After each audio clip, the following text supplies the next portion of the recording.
우리가 함께 읽은 본문 말씀을 중심으로 하나님 나라를 사모하라 라는 제목으로 함께 은혜를 나눠보려고 합니다. 미국 버지니아주에 사는 에밀리 힐튼이라는 한 소녀는 매년 생일마다 자신이 공주가 되고 싶다는 소원을 빌어왔습니다. 그래서 부모님은 늘 그녀에게 생일 때마다 드레스와 왕관을 선물해 주었죠. 하지만 그녀가 7살이 되던 해에 그녀는 더 이상 드레스나 왕관이 아니라 진짜 공주가 되고 싶다라고 아버지에게 이야기했습니다. 그리고 그러한 딸의 소원을 들은 에밀리의 아빠는 딸을 진짜 공주로 만들어주기로 마음을 먹었습니다. 그는 직접 나라를 세우기로 결정하였고 국제법 변호사에게 자문을 구합니다. 그리고 그는 국제법상 어느 국가의 영토도 아닌 땅을 찾는다면 먼저 소유권 주장이 가능하며 그러면 나라를 세울 영토를 가질 수 있게 된다는 사실을 알게 되었습니다. 에밀리의 아버지는 그때부터 전 세계에 있는 땅을 뒤지기 시작했습니다. 하지만 지구상에는 200여 개가 넘는 나라가 있었고 주인 없는 땅을 찾기란 마치 사막에서 바늘 찾는 것과 마찬가지였습니다.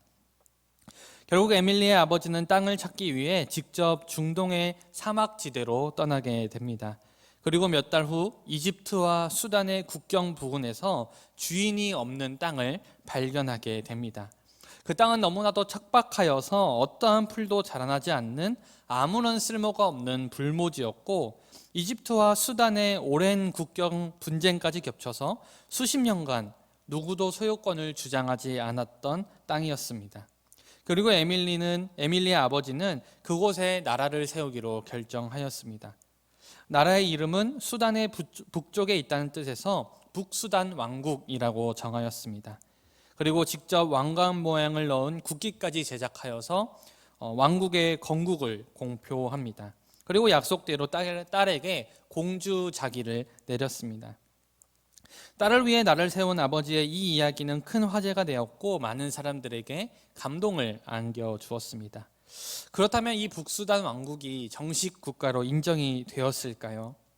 북수단 왕국을 세운 에밀리의 아버지는 유엔의 정식 국가로 인정받기 위한 신청서를 제출했으나 북수단 왕국이 정식 국가로 인정받을 가능성은 사실상 희박하다고 합니다.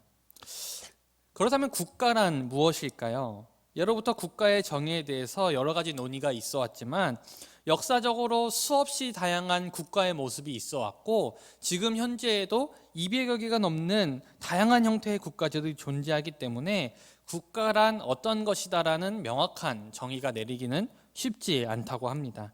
다만 모두가 동의하는 한 가지 사실은 국가는 영토, 국민, 그리고 주권이라는 세 가지 요소는 분명히 충족시켜야 한다는 사실입니다. 우리가 성경을 보다 보면 하나님 나라에 대한 이야기가 참 많이 등장함을 알게 됩니다. 우리가 지난주에 나눴던 말씀에서도 우리는 예수님께서 제자들에게 기도에 관해 말씀하시며 그의 나라를 구하라, 다시 말해서 하나님 나라를 구하라고 제자들에게 알려주신 말씀을 살펴보았습니다. 그렇다면 여러분, 성경에 이토록 하나님 나라가 많이 나오는데 하나님 나라가 무엇이라 생각하십니까? 많은 사람들은 하나님 나라는 죽어서 가는 천국이다라고 생각을 합니다.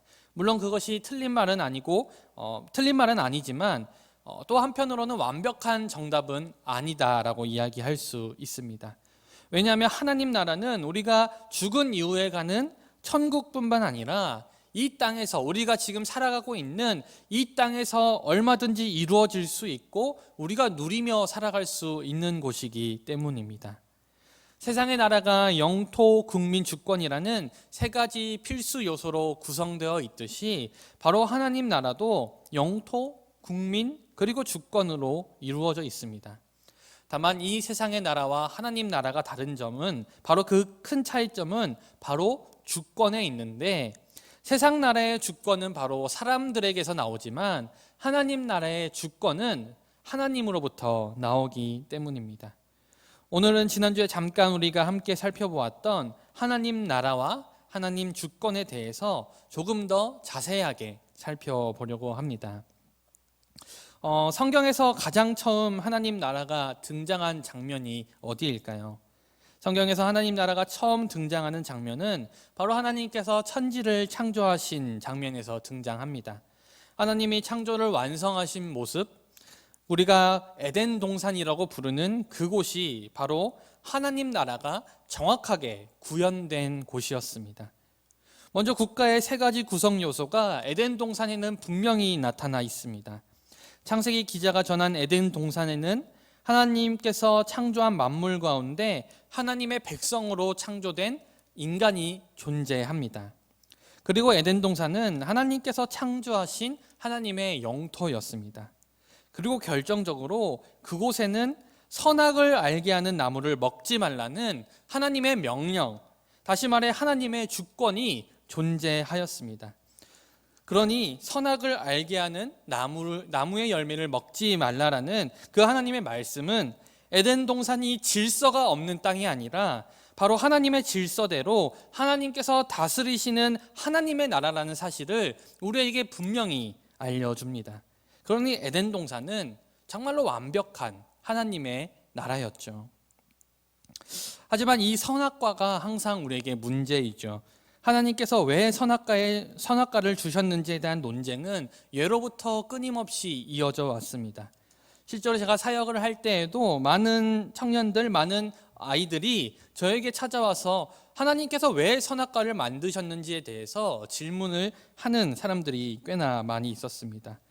하나님께서 선악과를 만들지 않았더라면 인간이 죄를 범할 일도 없었을 텐데 왜 하나님께서 선악과를 만들었냐고 이렇게 질문을 하는 것이죠. 여러분 그렇지 않습니까? 어차피 인간이 먹지도 못할 그 선악과 애초에 만들지도 않으셨고 주지도 않으셨다면 우리가 죄를 범할 일도 없지 않았을까요? 만들었다 하셨더라도 하나님께서 그 선악과를 우리 눈에 보이지 않게 동산 깊숙한 곳에 숨겨 놓았다면 조금이라도 괜찮았을 텐데 하나님께서는 선악과를 동산 어디에서든지 볼 수 있는 동산 중앙에 선악과를 놓으셨습니다. 이것은 우리를 유혹하려고 하신 것은 아닐까요? 하지만 선악과는요, 하나님께서 우리를 유혹하여서 타락시키기 위해 만드신 것이 아닙니다. 어떤 이들은 마치 하나님이 선악과를 만들어 놓고 이것을 우리가 언제 따먹는지 요놈 봐라 한번 지켜보자 라고 만들어 놓으신 것이라 생각하지만 절대 그렇지 않다는 것이죠. 하나님께서 선악과를 만드신 진짜 이유는 바로 선악과를 통하여서 에덴 동산이 하나님께서 다스리시는 하나님의 나라라는 것을 알려주기 원하셨기 때문에 선악과를 만드셨습니다. 하나님께서는요, 동산 중앙에 그 선악을 알게 하는 나무를 놓음으로써 아담과 하와가 동산 어디에 있든지 그 선악과를 바라보고 바로 이 땅이 하나님이 창조하신 땅이고 하나님이 다스리시는 하나님의 땅이라는 사실을 절대로 잊지 않길 원하셨습니다. 여러분, 하나님께서 인간에게 요구하신 것이 무엇입니까? 겉보기에는 단순히 선악과를 먹지 않는 것이지만 궁극적으로 하나님께서 요구하셨던 것은 우리가 피조물로서 하나님의 주권에 순종하기를 원하셨습니다. 그리고 하나님께서는 선악과를 제외한 에덴 동산의 모든 것들을 아담과 하와에게 허락해 주심으로써 우리가 하나님의 주권에 순종하여서 하나님 나라가 유지되는 한 하나님께서는 항상 우리를 보호해 주시며 항상 모든 것을 우리에게 풍족하게 공급해 주시며 언제나 복 주시기를 원하시는 분이란 사실을 깨닫기 원하셨습니다. 그러니 우리는 에덴 동산의 이야기를 통해서 우리도 하나님의 주권, 하나님의 말씀에 순종하는 삶을 살아간다면 하나님께서 원래 에덴 동산 가운데 아담과 하와에게 주셨던 복, 다시 말해 아담과 하와를 보호해 주시고 그들에게 모든 것을 부족함 없이 풍성히 공급해 주셨던 그 하나님의 복, 그 하나님 나라의 복을 우리도 이 땅에서 누리며 살 수 있음을 깨닫게 됩니다. 하지만 여러분, 어떤 이들은요, 하나님의 주권에 순종하는 것을 마치 우리의 자유가 빼앗기는 것으로 이해합니다. 정말 그렇습니까? 하나님 주권에 순종하는 게 정말 우리의 자유가 빼앗기는 일입니까? 그렇다면 여러분들은 세상을 살아가면서 법이 여러분들의 자유를 억압한다고 생각하십니까? 살인을 하면 처벌하는 법이 있어서 여러분들의 삶이 불편하고 답답하다고 느껴지신 분 혹시 있으십니까? 사기죄를 처벌하는 규정 때문에 여러분들의 자유가 빼앗겼다고 느끼신 분 있으십니까? 절도죄가 있기 때문에 우리가 자유롭지 못하다고 느끼시는 분 혹시 계십니까? 없죠. 전혀 아니죠. 오히려 그러한 법이 있기 때문에 우리는 범죄로부터 우리가 보호받고 자유함을 느낍니다. 외국 사람들이 우리나라에 와서 가장 놀라는 것 중 하나가 바로 카페에서 개인 소지품을 놔두고 화장실에 가는 행동이라고 합니다. 외국에는 워낙 소매치기가 많고 도둑이 흔하기 때문에 소지품을 두고 화장실을 다녀오는 것은 상상도 할 수 없는 일이지만 우리나라 사람들은 카페에서 노트북으로 과제를 하다가 노트북을 그냥 두고 화장실을 다녀오죠. 여러분 왜 그렇습니까? 다른 나라 사람보다 우리나라 사람들이 특별히 선해서 그렇습니까? 착해서 그렇습니까? 아니라는 것이죠. CCTV와 절도범들을 처벌하는 법이 있기 때문에 그런 것이죠. 그러니 잘 만든 법은요, 우리를 억압하는 것이 아니라 오히려 우리에게 자유함을 허락해 준다는 것이죠. 다만 우리가 법을 어기려고 마음을 먹었을 때 그때부터 법은 우리에게 불편한 것으로 작용합니다. 여러분, 하나님의 주권도 마찬가지예요. 아담과 하와는 선악과 명령을 지킴으로써 에덴 동산의 모든 것들을 부족함 없이 누렸습니다. 그렇기 때문에 아담과 하와는 뱀이 와서 선악과를 따먹으라고 유혹하기 전까지 그들은 선악과에 대해서 전혀 생각도 해본 적이 없었습니다. 하지만 뱀이 그것을 먹도록 유혹하였고 그들이 그 선악과를 먹고자 마음먹었을 때 그들은 하나님의 그 선악과 명령이 하나님의 주권에 순종하면 모든 것을 풍족히 공급해 주시겠다는 하나님의 선하신 약속이 아니라 그들의 자유를 억압하는 굴레가 되어버렸죠. 결국 그들은 하나님의 주권에 순종하지 않기로 결정하였고 그 결과 그들은 하나님의 자녀이자 하나님의 백성으로 누리던 모든 것들을 잃어버리고 말았습니다.